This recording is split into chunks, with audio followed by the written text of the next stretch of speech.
to the Prophecy Roundtable. Great to be here again. We're going to talk about the increase in witchcraft in the last days. That's kind of a big deal, right?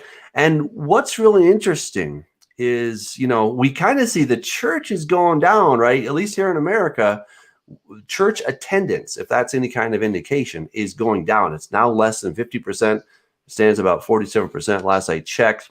But other things like witchcraft are on the rise. So it's not that everyone's becoming an atheist, not at all. In fact, people are still turning to some kind of quote unquote religious experience or some kind of a spiritual experience, but it may not be a good one. And to tell us more about that, we have Dr. Judd Burton is joining us. And of course, we have our brother Scott, who is our faithful co-host. So, Dr. Burton, we are just delighted to have you on the show. I'm happy to be here as always. Fantastic. Tell people where they can get more about your stuff, just in case they want to look you up. Well, probably the most direct, in your face version of my stuff would probably be the YouTube channel for however long I'm on there. But people can also go to burtonbeyond.com, and the Institute of Biblical Anthropology website is tioba.org. And I'm also on Facebook and social media, so people can follow me there as well. Fantastic. So you just finished a book recently on this topic, is that correct? Yes. It's really kind of it's a collection of essays that I've done over the years on the topic of the history and culture of witchcraft. And it covers everything from my ideas about the pre-flood origins of witchcraft to the ancient world. There's Greco-Roman paganism and links to neo-paganism. There's an essay on folk religion in the Middle Ages and how that ties to witchcraft. There's an essay on witchcraft in Germany during the witch craze in the 16th and 17th centuries. And there's some anthropological stuff in there too, just sort of breaking down the mechanics and the perennial definition of witchcraft, which interestingly enough jives very well with the way that the Bible lays it out. Wow! But it's called The Book of the Gray, and it's in ebook form right now, and soon to be in print. Very cool. Well, we have joining us our wonderful co-host John Haller. Looks like he's in prison this time. I am. I'm in YouTube jail. Oh man! Well, congratulations, John. I don't like vaccine passports, and I'm in jail for a week. Oh, well, don't say it here either. No live streaming. Oh, yeah, I already said it. Oh, my goodness. Oh, boy. He was just joking. Oh, boy, that's funny. Well, anyway, that's another topic. They're wonderful, just to say. Too funny. All right. I've already had 10. Man, let's not go down that path.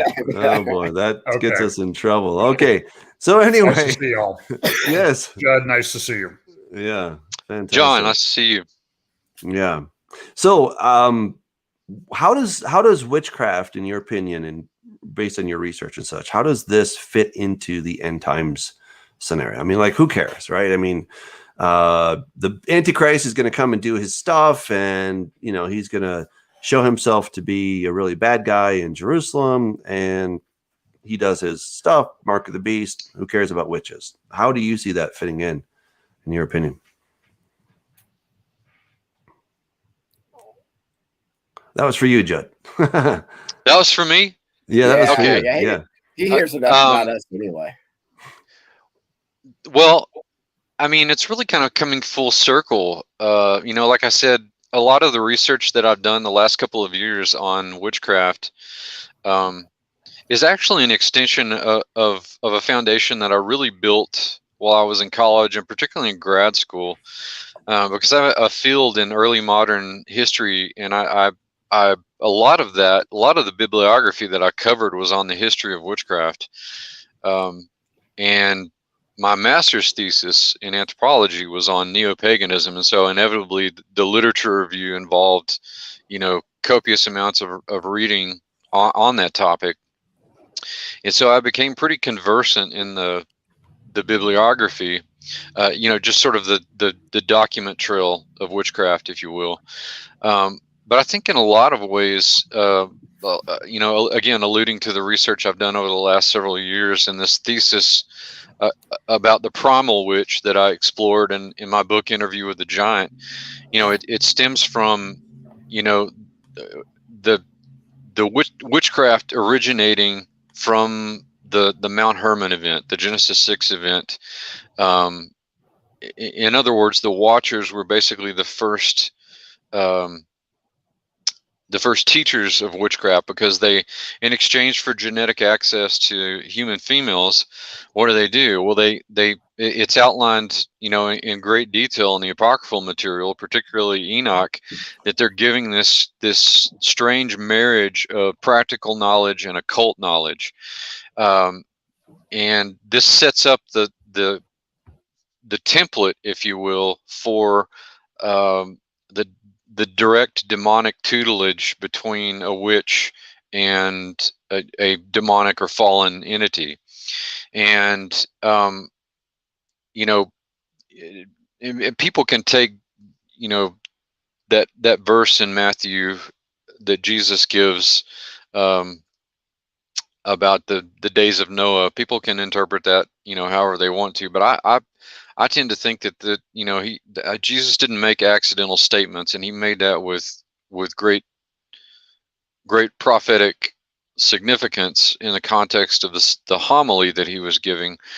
And if that's the case, if the days of the return of the Son of Man are to be like Noah, then this primal witchcraft, this antediluvian witchcraft, was there, and that's why I say we're sort of coming full circle with that in these days. We're seeing more and more of the Luciferian satanic witchcraft, which has been veiled and hidden and underground for a large part of its history. More and more of that is just coming to the fore, and of course, the medium of pop culture just blasts it in our face. Wow. Okay.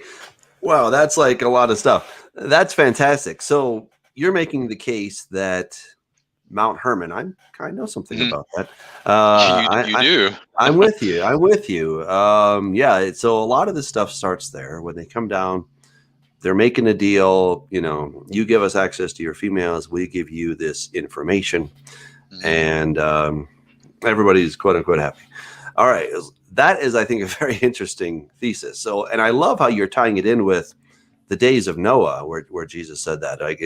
Sometimes, I've just thought, well, okay, there's going to be Nephilim, but you're saying, yeah, it's part of it. But there's also this deal with the devil, if you will. And maybe just define what a witch is. I don't know if you can do that. Is that?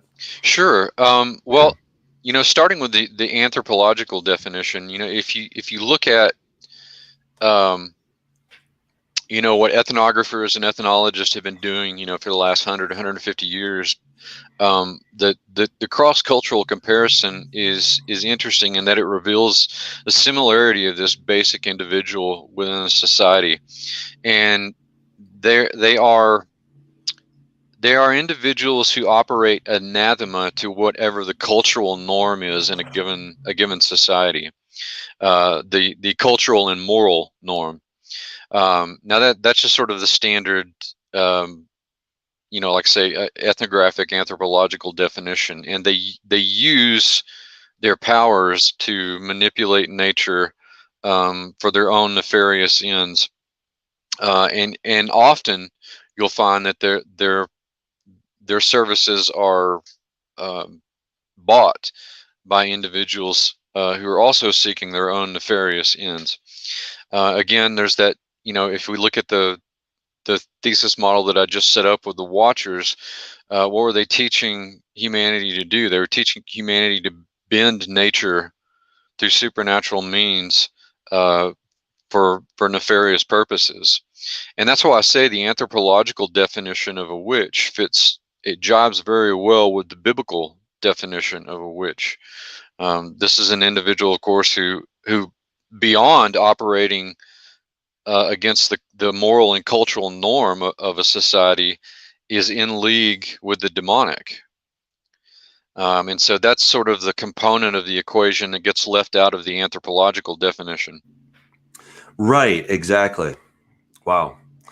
That's fascinating. Guys, chime in, please. I want him to go on. Okay. Well, that's okay too. The only thing I was going to say, I don't really have much to add to it, but pick up on your point, Judd, about how it's in our face over these last 5, 10, 15 years. I mean, just the other day I was looking at, don't know what got me down this old rabbit trail, but I went back and looked at a few of the Super Bowl shows, not to watch Madonna, not to watch Katy Perry, not to watch the most recent one, but to see all the satanic witchcraft symbols and signs that go all the way back to Egypt and ancient Babylon. I mean, like Madonna's performance, you had the all-seeing eye, you had Osiris. Same thing with Beyonce's performance. It is so in your face. And the one from this last year by whatever that guy's name is, the show or whatever his name is, with the masks and everything. It's just, it's overtly demonic that when people see something demonic that's not like a sex show, they're going, hey, this one's not that bad. Yeah. And it's just so in your face right now in all the movies. You can see the little symbols there. I forget what they call them, but they're literally everywhere. You can't watch it. You can't watch Nickelodeon now. I can't watch Nickelodeon now or Disney movies without seeing. And this goes way back. The demonic in the Disney movies that have been there for what, 100 years? Yeah, almost as long as Disney's been around. Wow. Yeah. Well, yeah, just sort of sort of picking up on that. I mean, Doug and I, I think the last show we did about the War of the Words, and the connection between words for king and ruler and the Rephaim, the Watchers and their progeny, the Nephilim, and their post-flood successors, the Rephaim and the other giants, they continued this. It's clear that they continued this sort of cultural engineering that they've been involved in, and they continue to do it today through the medium of pop culture. As you point out rightly, our entertainment is laced with the symbology of the occult. I mean, there's just no way to get around, watching something that may seem ostensibly, innocent, or innocuous, and you run into some occult sigil that you really have to kind of be looking for it to see it. But you're like, in some cases you're like, did I just see that? Did they really just put that up there? Sometimes it's subtle, sometimes it's more in your face, because I've written extensively on demonic manifestations like vampires and werewolves and things like that. Those are popular topics for television shows, today. And the thing about it that's dangerous is that they're not vilified. They're the heroes of these shows. Yeah, and I think it really is a great point that you bring up that that basically, back in the days of Noah, the fallen angels were coming down, the women were availing themselves, but at a cost, right? So at a cost. That's the thing. It's like, okay, we'll do what you guys want, but it's going to cost you. Or they came, already, given a sweet deal. Here, do this, and we'll give you that. But there's always an exchange, right? And I think that is sometimes you hear about white witches, and they're like, well, I'm just trying to help people. And it's like, yeah, you don't know what you're really dealing with, because you might be able to perform some of these things, but it's always at a cost, and you're going into debt. Trust me, you're going into debt because they don't really need you, but you kind of want to play with their powers, and then they've got you on the line. And I think Joel asked a great question, if I could just throw this in. He says, was Jezebel a witch? If so, what type of witch was she? What are your thoughts on that? What do you think, Judd? You want me to take that one again? Please, you're the expert here on witchcraft. Well, I mean, of a sort, she was. She was a Canaanite priestess. She was a priestess of Baal. So in many ways, she was. But because of her her seclusion, within the royal house, this sort of made her a solitary practitioner of sorts. But yeah, she definitely fits the definition of a witch, and certainly the Old Testament definition. I think about probably the most popular witch in the Old Testament was the witch of Endor, and she is described as a medium or necromancer. But the interesting point in that passage in 1 Samuel, I think, is she's described as a woman with an obe, or an unclean spirit, a demon. So I think Jezebel, clearly qualifies as a kind of a witch. Yes. That's fascinating. Would you say that the prophets of Baal were warlocks, or are they just priests? I mean, I don't know. Now we get into, some, we're really talking taxonomy at this point, Okay. The prophets of Baal, these priests were a collective, in any given Canaanite city, and they represented the domain of public religion, as opposed to the private sphere of religion. That was something I used to always talk to my students about, is that, we tend to think of, religion as this, glob of ideas and practices and rituals and stuff like that. But it can really be separated into two spheres if you're just looking at it from a religious studies perspective.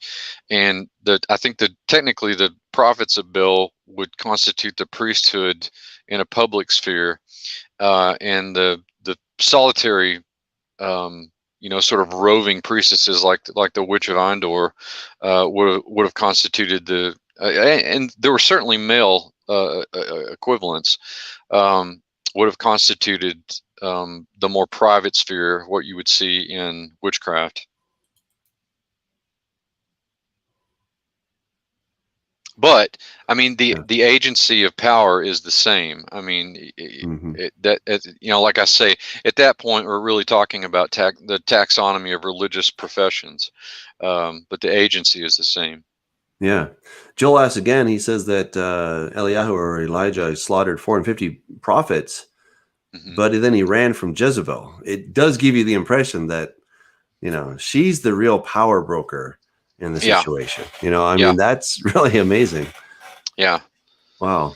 Yeah, clearly, and we can sit here, in our comfortable air conditioned rooms and say, well, he should have stood up or whatever, but it's and he probably should have, but it's, fear is a big problem today, as we know. The spirit of Pan and Azazel is widespread in our own society right now.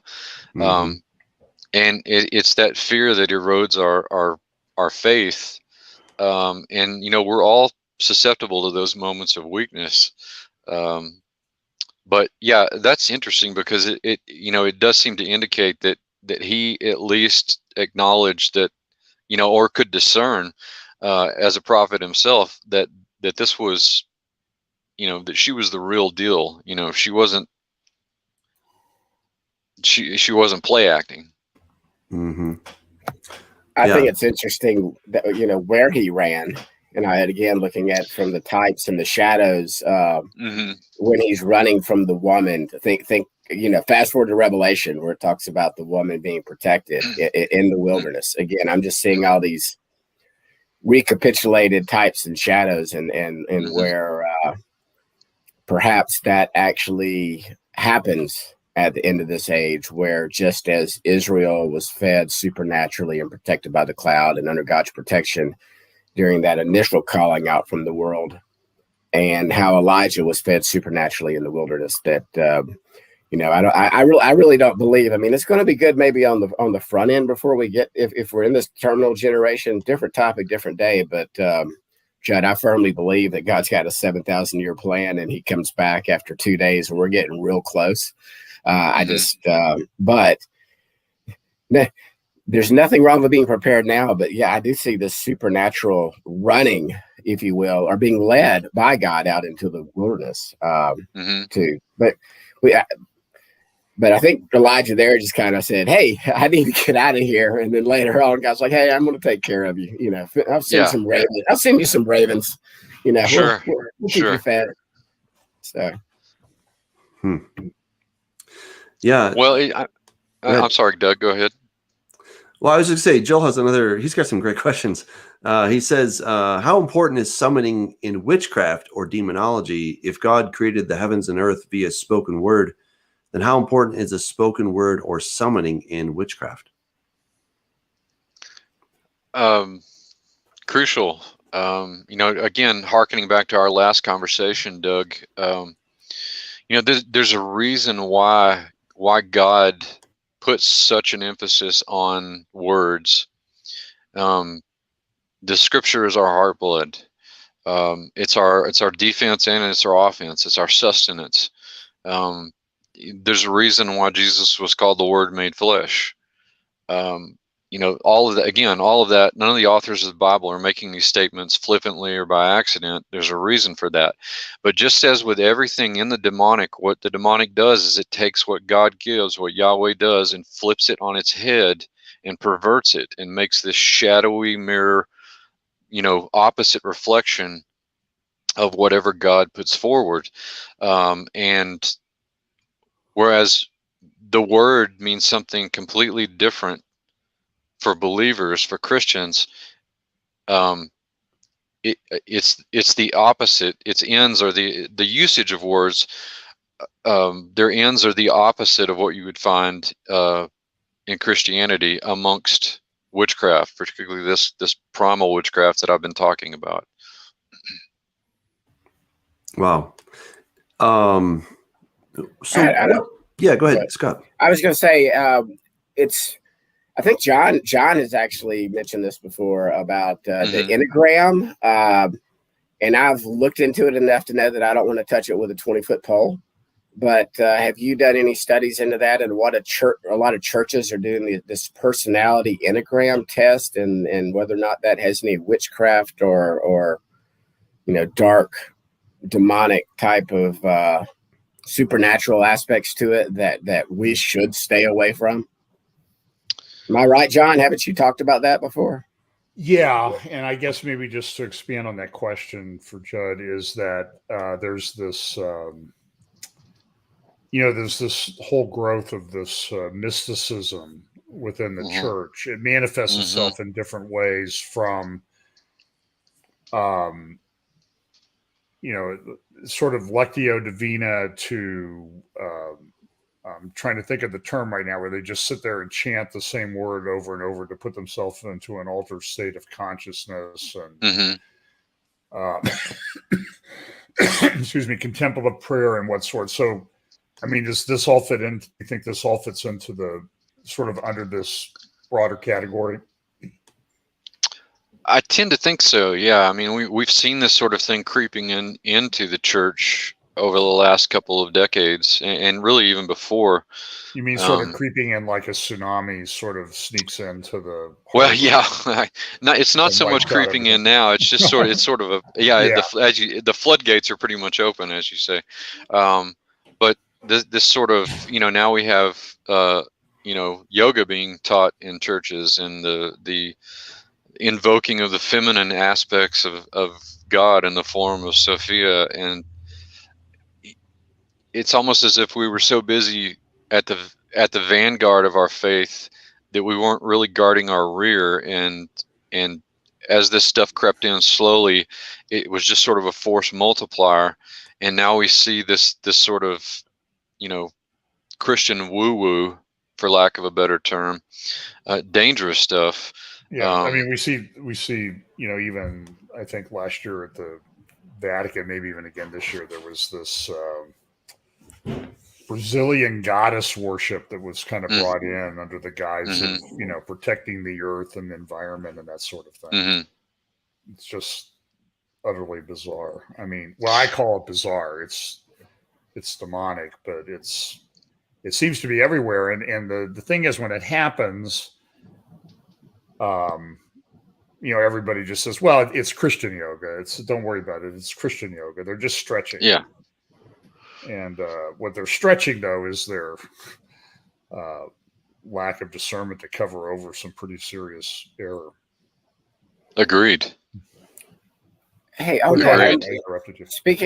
Speaking of the demonic aspect of pronouncing or speaking a word over, and again, we should, our tongues are powerful and everything, but what element of this witchcraft, I guess, dark demonic spiritual forces come into play that you think may have crept into the Word of Faith movement, where these people actually think that they can speak things into existence with their words, with their thoughts? Is that not like basically witchcraft 101 or maybe it's 202? But I mean,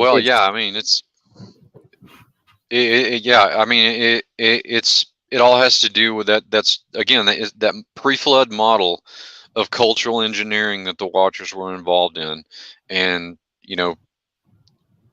the language facet of that has just been the most recent of my research. But yeah, it fits in line with witchcraft. It's witchcraft 201, as you say. Well, your words have power. I mean, my words have no power whatsoever unless God decides, the Father decides it's in His will that my word have power. Whereas they're basically teaching, again, that we are some of them teach that we're little gods, and that that we can speak our reality into existence. I mean, that's not what this show is about. I just wanted to know if that was an element of witchcraft. No, I mean, I think it is what the show's about. I think you're speaking to, these dangerous,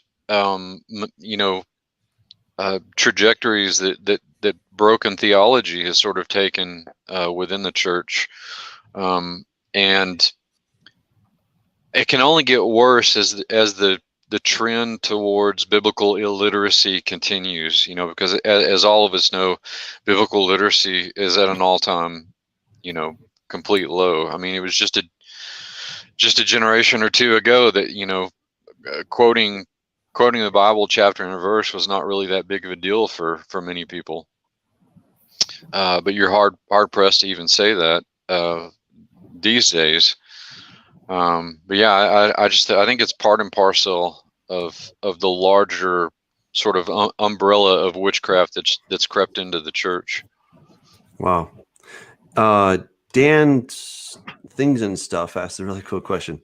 He says, if the enemy can only act in authority when given permission, did the Genesis 6 group offer the father's technology, power, etc., for their daughters, i.e. permission, or did they just take them as the text says? And I that's a question really dear to my heart, because I'm kind of on this authority kick, and I don't think, well, let me rephrase that. I think that the real power that Satan has is when he has authority, right? If he doesn't have authority, he doesn't really have any power, because he's nothing compared to God. God's all powerful. Satan's not. So if he can gain authority, then he has real power. So since we both studied the Genesis 6 stuff and now with witchcraft, what are your thoughts on that question? Well, yeah, I mean, none of these entities can do anything without doing it on a leash, basically. I mean, that's clearly established in Scripture. But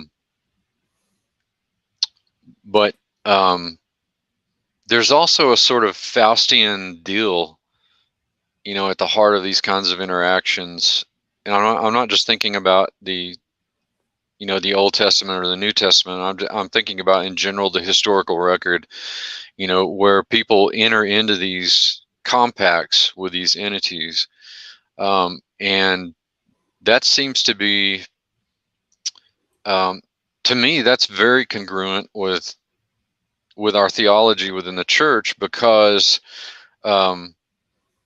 we know that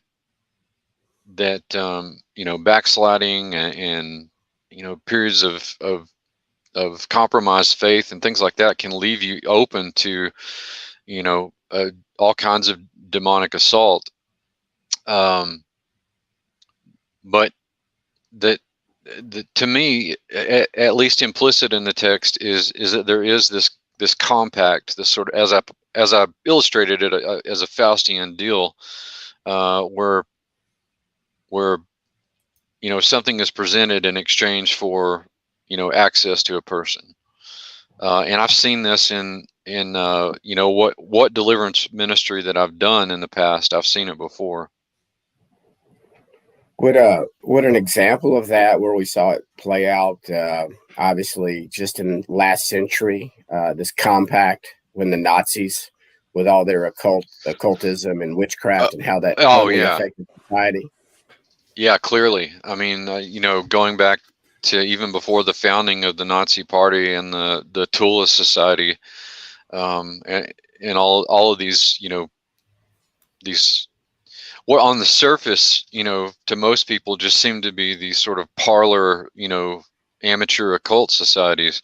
But these groups of people were heavily invested in the reality, the supernatural reality of what they believed in and what they were studying and practicing. So yeah, very, very clearly there's that Faustian deal at the heart of the rise of the Nazis and the Third Reich. And Jed, by the way, John and I only believe in conspiracy theories that are true. But have you ever looked into how a lot of those Nazi scientists and a lot of the Nazis were brought over to America, and how that might have influenced our country over the past 80 years? I mean, things have kind of went downhill. So, yeah, Project Paperclip. I'm abundantly familiar with it. Yeah, I mean, I have to think that in some ways, I like the way that Jim Marrs put it. He called elements of our institutions the Fourth Reich, and I think to a degree that's accurate, because you had so many of these horrible human beings that helped us, quote unquote, advance our medical and biological sciences, and also to create our space program. That could certainly be considered a Faustian deal. And if the modern, basically the modern incarnation of the Luciferian underground is the Bavarian Illuminati. I mean, you can it's compartmentalized, so you can put whatever appellation you want to it, but even they leave a paper trail, and it seems to me that so much of that was imported to the United States, not just via Project Paperclip, but even before that. George Washington was answering a letter from a Baptist minister in 1798.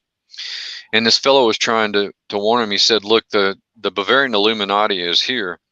And Washington writes back and says, basically, I have no doubt that the Illuminati are here because I've been dealing with the Jacobin arm of the French Revolution. They tried to recruit during my presidency. So I know that they're here and infiltrating our institutions. Who said this? This is George Washington in a 1798 letter, and this is public record. You can go to the Library of Congress and look it up. So that's been going on. That movement to set up maybe the end game under the auspices of Luciferianism or Illuminism, call it whatever you want to, for at least 250 years. And speaking of hiding in plain sight, I mean, look at our nation's capital. We've got an obelisk. Yes. We've got the largest obelisk in the entire world as the Washington Monument. I mean, the Capitol is laid out on Freemason, the phallic symbol and the the compass signal, which is essentially a sex symbol. And again, I dabble in this. I believe a lot of it's true. And you touched on something about us being the Fourth Reich. We have been under this Pax Americana. I don't think Rome ever went away. I think Rome morphed into the two legs of the Eastern and the Western, with the Western being the holy, I air quote that, Roman Empire. And then that has just spread across the West and now America. And we're part of those toes. Rome never has yet to be fully crushed. It doesn't get crushed, that fourth beast, until the stone comes out of heaven and crushes it. So, I fully, I guess, agree that Germany never really went away. It kind of, just like Babylon never really went away. It's just kind of moved. It's moved and shifted and morphed. And Doug went down the conspiracy trail years and years and years ago. He pushes back a little too hard right now, but I'm John and I, we believe the parts that are true. And on that topic, I do like to say, Judd, and I don't think you've went there. But yeah, if you go to the middle of the vortex conspiracy pool, it is a vortex in which you lose all touch with any reality, because everything is a conspiracy. So, but there's so much truth to it. I mean, why is our dollar bill have an all-seeing eye on it on top of a pyramid? So, yeah, I mean, clearly, these symbols have been the baggage of whatever form the new Roman Empire, as you put, or Babylon, takes, and to some degree, our nation seems to be the latest incarnation of that. And the people that designed, you brought up Washington D.C. The people that designed Washington D.C., I think the main fellow that laid it out was a fellow named L'Enfant, if I'm not mistaken. Yeah. And they basically took a lot of the founding fathers and ground them through the apotheosis machine and created this American pantheon, and then proceeded to lay out Washington D.C. with this clearly dark occult symbolism, and you have to ask yourself, why? Well, that it's almost as if it's set up to be a ritual in motion that never stops.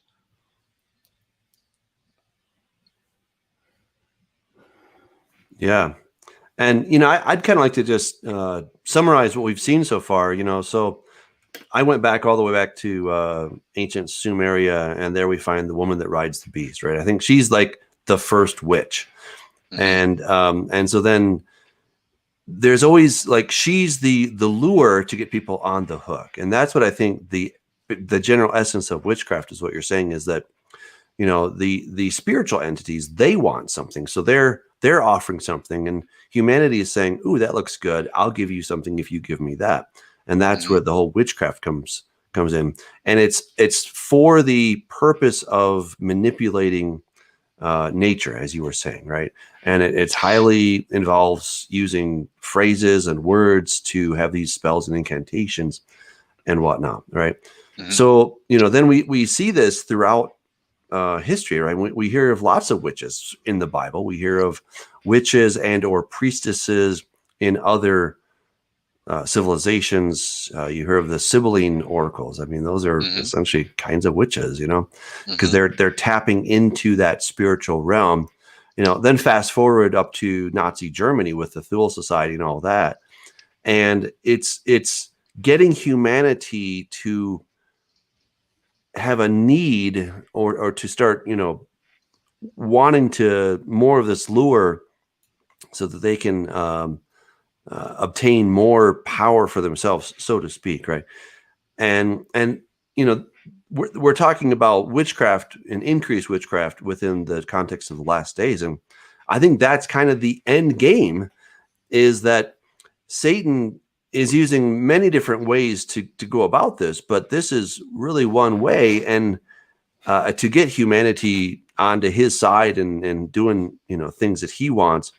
And I think as we come into these last days, we're seeing it just more in the open than ever before. So there's some questions here that we should probably look at. Like here's where I see Ed Doss.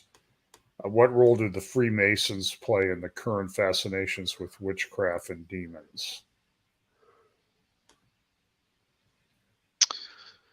I would say that it's the upper echelons. I mean, again, not that Freemasonry is something that people should get involved in, because it's clearly Luciferian. But I think the upper echelons of Freemasonry have played a large role in that, because if you read their own literature, from authors like Albert Pike and Manly P. Hall, if you read this stuff, it's clearly repackaged ancient mysteries, ancient magic, and the Freemasons themselves, clearly state that the lower echelons, the lower orders of Freemasonry are purposefully kept in the dark, because they only want people at the top who believe in this stuff and are clearly invested of it and are willing to make that Faustian deal above the 33rd degree. But in short, Freemasonry has played a substantial role in the spread of this occult, in a large ways by cloaking it in benevolence, with all the charitable work that they do. Mm-hmm. Yeah. Go ahead. Yeah, go ahead. Well, there's a question by Joel. Let me throw this one up there. Okay. The blood of Yeshua saves us. Why are witches, demons, and abortionists so interested in blood sacrifices? What power does a blood sacrifice offer a witch, demon, or abortionist? Well, this speaks to the sacrality of blood, and this is a universal idea. It's not just in the Old Testament and the New Testament, but you find it in cultures all over the world that practice blood rites and blood sacrifices, whether they be lethal or non-lethal. And clearly in the Old Testament, it's put forward that the blood is the life, and so there's a supernatural component to. There seems to be a supernatural component to blood, and because of this, again, keeping in mind the modus operandi of the demonic, what do? They take what God gives, turn it on its head, and make a counterfeit opposite of what God provides, and that is at the heart of the potency of blood, particularly in these rich Luciferian rituals, satanic rituals that take place under the garb of often medical procedures like abortions, and of course the more clandestine outright rituals that take place.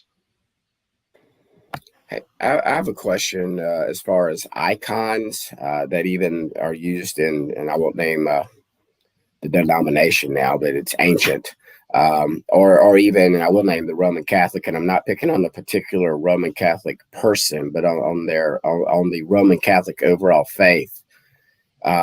What symbols have you seen, or do you see in some of the Roman Catholicism symbols, sort of like we talked about Washington, D.C. and the obelisk and the compass and things of that nature that are used, I guess that would be occultic or witchcraft type symbols that are very prevalent in Roman Catholicism or Greek Orthodoxy with their use of icons, and how do the dark forces use icons? Similar to the same question about the blood right there. What's the power behind that? I mean, because God says don't make any images, period.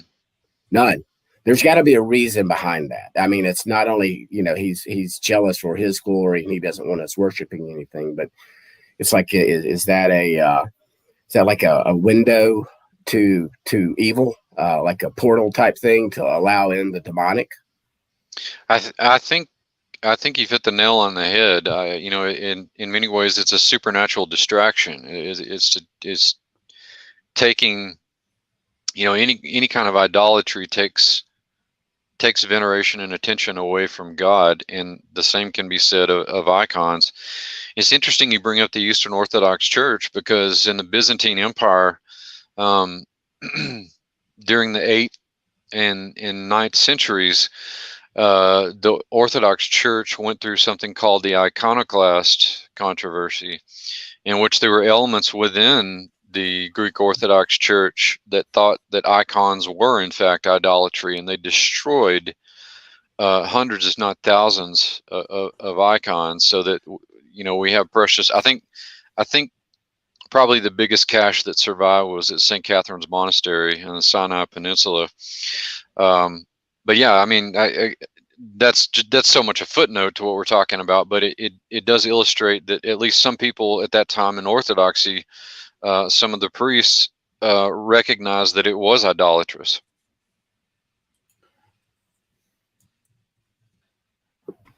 Well, Peter Aguilar has a question. Isn't witchcraft just a mixture of dark psychology, chemistry, and herbalism?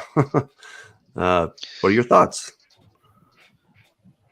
Well, that's really just the sort of epiphenomenal expression of witchcraft. If that's all that it were, then it would be, you're basically reducing it down to mathematics. But it's rooted in a supernatural, corporeal, real evil. So are there elements within psychology that could be considered that? Well, yeah, when you consider its applications in things like the Montauk experiments and I'm trying to think of the CIA operation back in the 70s. They're basically using witchcraft in the guise of psychology, but it extends more than just past dark psychology and chemistry and herbalism. So I'm going to try to go from memory here. I can't put my finger on the article, but a number of years ago, when Investors Business Daily was still being published, which is a business newspaper, there was an article in there that Vladimir Putin, I've got to think this was before some of the dust up in the Ukraine and the Crimea Peninsula, had taken an icon, a Black Madonna icon, at least the current version of it. The original one was apparently destroyed in a fire. And it comes from a church in the Vatican, and had flown this icon in a plane over the area where the territorial dispute and war was taking place. Is this the kind of thing that you would be talking about, that this is kind of a witchcraft ritual that he was doing? It was a very bizarre story. I mean, it was, like I said, I found it in Investors Business Daily. It was based on a blog. And Putin, for a while, had this advisor. I cannot remember his name. One of the major foreign policy magazines had an article on him called Putin's Brain. And the guy was very deep into mysticism, and apparently had been very influential over our friend Vladimir Putin. Would you put this into the sort of the witchcraft realm of what they were doing with this icon? This is an icon that historically had led the Russian troops into battle. It was used to defeat Napoleon back at Waterloo. It led the troops in battle. So. Yeah, I think so. I think it fits nicely within the scheme of witchcraft. What you're describing sounds to me like a kind of imitative magic, in which you're trying, the person's trying to project an effect from an object that imitates what end they want in a particular ritual. But yeah, I mean, if you look at both the Roman Catholic Church and the Eastern Orthodox Church, they both have a history of syncretism. Basically, as they sent out missionaries into the different parts of the old world, they were told, look, if there are these pagans, meeting at a grove of trees, don't cut down the grove because they're already used to meeting there. Just give it a saint's holiday and build a church there in the grove. And so this sort of, half sacralizing that they were involved as part and parcel with both of those extensions, basically, of the Church of Rome initially, and later the Eastern Orthodox Church. But yeah, this practice, boils down to a kind of witchcraft. Okay. Wow. Ed Doss has a question. Some have said that the recent push of women trying to assume pastoral or elder positions in the church is the spirit of Jezebel. What are your thoughts on that? Well, that all has to do with calling, I think. I mean, clearly in the early church, we have evidence of women who are leaders of church communities. And so if people are genuinely called, women are genuinely called, then there must be a reason. So I think that it can be a spirit of Jezebel, especially when there's a lot of, especially if there's a lot of New Age baggage that's being drawn in, or progressive political thought that's being drawn in by women pastors. Yeah, we had that topic come up when we had Halisa on, that a couple of guys in the comments started pushing back hard about her teaching, saying women should not be teachers in the church. If we really go back to the definition of the church, the ecclesia is any times 2 or 3 or more people are gathered together. Now, sometimes It might be good, and I'm joking, women, if you were always quiet. But then again, we could not even go out to dinner with another couple, my wife and I. And the wives would just have to sit there and be quiet if the whole crowd was a believer. We'd have to go eat with unbelievers, because that is a gathering of the ecclesia. Right. But I think even Halisa, although she does a lot of teaching at her church, the elder, the lead elder, is a male according to the design, but she's sort of like the head teacher. And I think I don't know Doug's opinion on this, but I believe women can be teachers and prophets, and they can be preachers.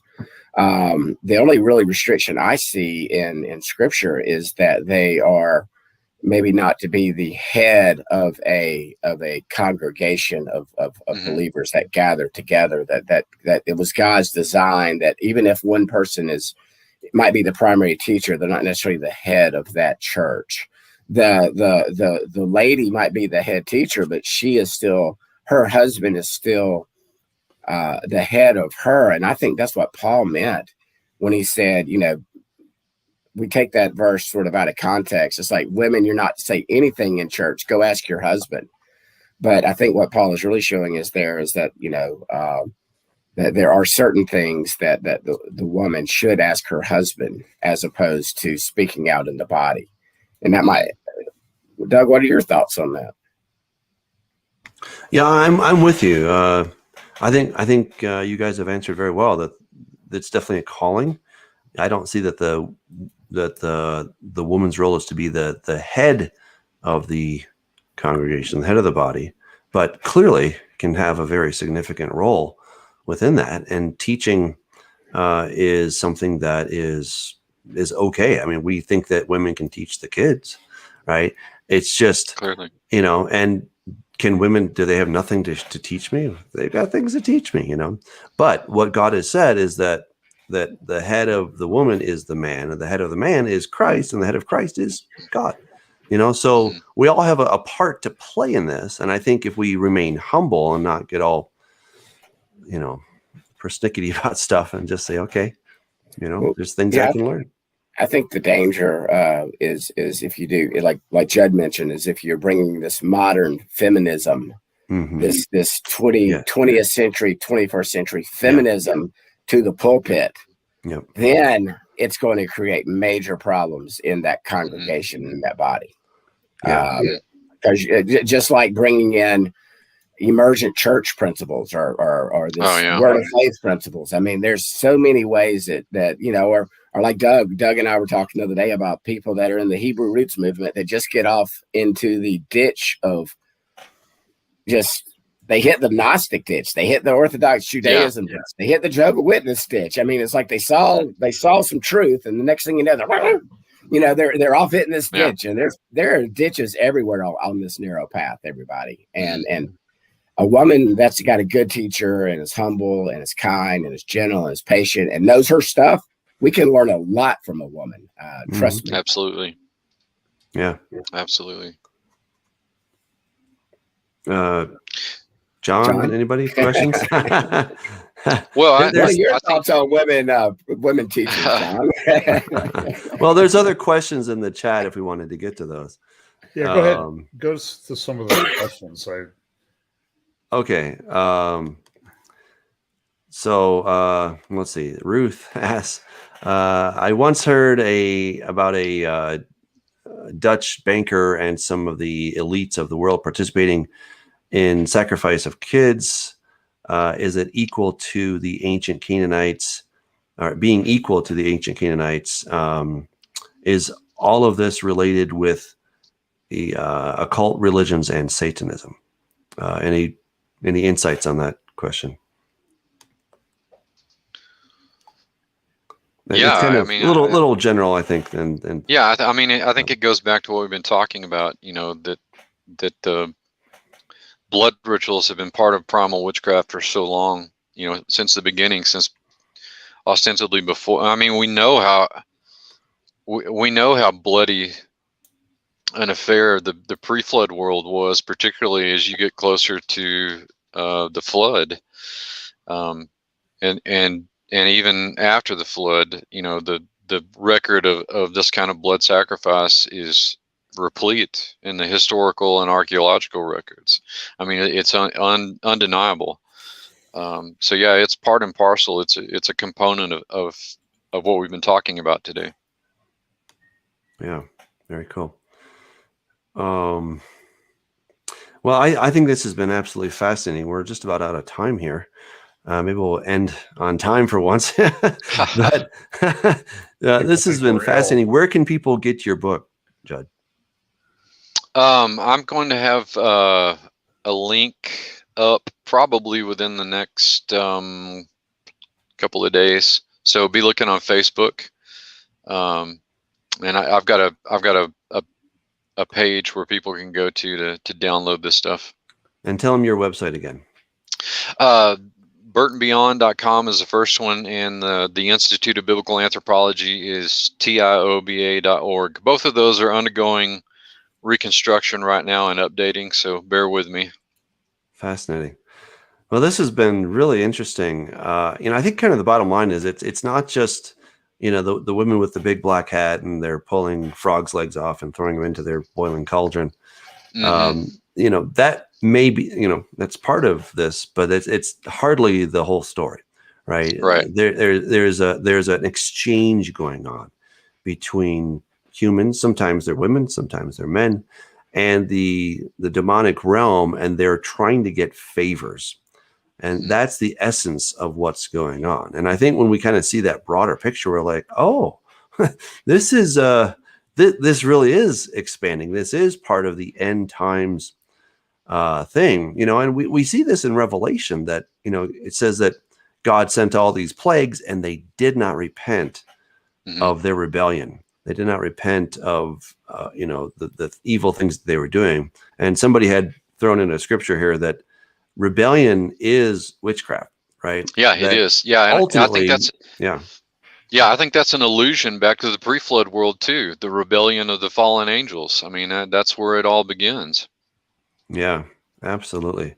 Because ultimately, if you're rebelling against God, creator of heaven and earth, the giver of life, if you're rebelling against that, what are you really pining for? You're going for death. Yeah. Right? You're going for the kingdom of death. And that's what Satan's kingdom has been known as for thousands and thousands of years, that he is the god of death. And, whether it's white magic, black magic, at the end of the day, you are asking these favors from dark spiritual entities that, yes, do have power, but you're giving them authority to act in your life, or maybe on behalf of somebody else's life in some way. Right. So that's the thing. And I think that's really an important thing, is that we humans have God-given authority, but we can give that up. And Satan must get that from us in order to go and do his thing. It's kind of like, according to the myth, that vampires cannot come into your house unless they're invited. Right. And I think that's the basic idea here, is that witchcraft is real, the power is real, but it always comes at a cost, and Satan needs to get you to sign on that dotted line. Give me the permission slip, right? And once you've signed that, then he'll go to town and do his thing, but there will always come at an incredible cost. And we hear this with Aleister Crowley, right? He was a witch. I mean, there's no doubt about it. Warlock, witch, whatever you want to call it. And he died a very sad, depressed, angry man, because he had made a deal with the devil and it cost him everything, and he gained nothing as a result. But he, for a while, he kind of had his thing. And anyway, well, this has been great. Thank you so much for coming on to the Prophecy Roundtable. We really appreciate it. Thank you, everybody in the chat. Thanks for your very intelligent questions. They were fantastic. Good questions. So, yeah. Until next time, God bless you. We will see you next week.